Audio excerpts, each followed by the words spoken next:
नमस्कार, मैं गौरी और आप देख रहे हैं इंडिया पब्लिक खबर।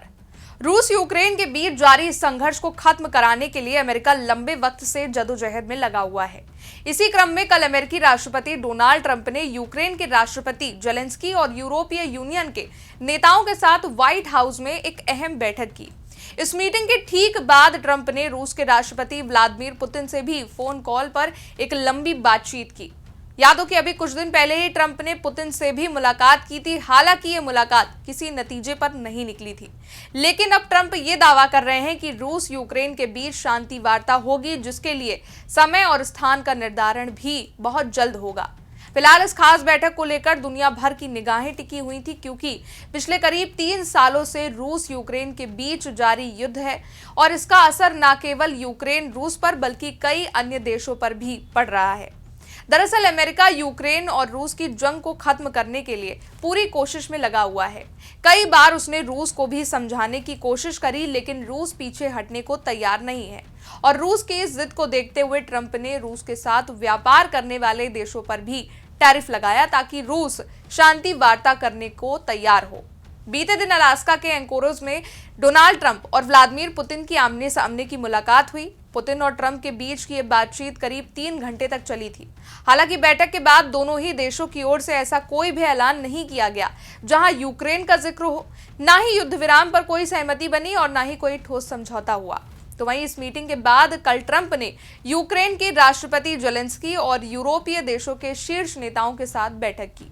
व्हाइट हाउस में बहुपक्षीय वार्ता के बाद ट्रंप ने कहा, विशिष्ट अतिथियों के साथ बैठक बहुत अच्छी रही। राष्ट्रपति पुतिन से भी बात की ताकि जेलेंस्की और रूसी नेताओं के बीच बैठक की व्यवस्था शुरू की जा सके। उपराष्ट्रपति जेडी वेंस, विदेश मंत्री मार्को रूबियो और विशेष दूत स्टीव विटकॉफ इस अहम बैठक की योजना बनाने में रूस और यूक्रेन के साथ समन्वय करेंगे। जानकारी के लिए आपको बता दें कि इस बैठक में यूक्रेन के राष्ट्रपति जेलेंस्की, यूरोपियन यूनियन की प्रमुख Ursula von der Leyen, NATO महासचिव मार्क रूटे के साथ ब्रिटेन, फ्रांस, इटली, जर्मनी और फिनलैंड के नेता शामिल हुए।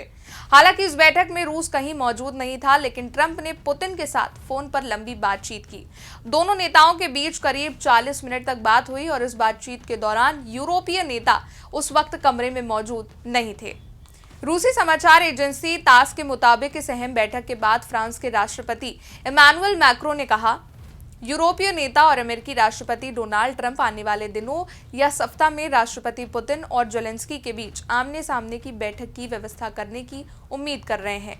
मैक्रों ने कहा, हमारी पहली बैठक के बाद राष्ट्रपति पुतिन और राष्ट्रपति ट्रंप के बीच फोन पर बातचीत हुई और ये तय हुआ कि पहले जेलेंस्की और पुतिन के बीच द्विपक्षीय संपर्क स्थापित करने का प्रयास किया जाएगा, जिसका स्थान आने वाले कुछ घंटों में तय किया जाएगा। इसके बाद पुतिन, ट्रंप और जेलेंस्की के बीच त्रिपक्षीय बैठक होगी। वहीं इस बातचीत के बाद यूक्रेन के राष्ट्रपति जेलेंस्की ने कहा, रूस के साथ शांति वार्ता के लिए यूक्रेन के लिए सुरक्षा की गारंटी का प्रारूप 7 से 10 के भीतर औपचारिक रूप से सामने आ जाएगा। इस गारंटी के 3 पहलू हैं, जो यूक्रेन की सेना के लिए हथियार, सहयोगी प्रतिबद्धताओं और यूक्रेन के रक्षा उद्योग के विकास से संबंधित हैं। फिलहाल याद हो तो इस बैठक से पहले भी ट्रंप ने एक संयुक्त प्रेस कॉन्फ्रेंस में कहा था कि रूस के राष्ट्रपति व्लादिमीर पुतिन के साथ बातचीत में काफी प्रगति हुई है। यदि सब कुछ अनुकूल रहा तो आज ही एक त्रिपक्षीय बैठक संभव है, जिससे युद्ध समाप्त करने की दिशा में वाजिब मौका बन सकता है। अमेरिका का यूक्रेन के लिए समर्थन खत्म नहीं हुआ है, लोग मारे जा रहे हैं और हम इसे रोकना चाहते हैं। फिलहाल इस बैठक में एक बात जिसने सबका ध्यान खींचा है, वो है जेलेंस्की का एक बयान। यूक्रेन के राष्ट्रपति ने युद्ध के बीच चुनाव कराने की संभावना पर कहा कि ये केवल सुरक्षा परिस्थितियों पर निर्भर करेगा। वहीं जब उनसे नक्शा बदलने पर सवाल किया गया तो उन्होंने रूस के लगातार हमलों की ओर इशारा करते हुए ये स्पष्ट किया कि लक्ष्य युद्ध को रोकना और कूटनीति से समाधान ढूंढना है।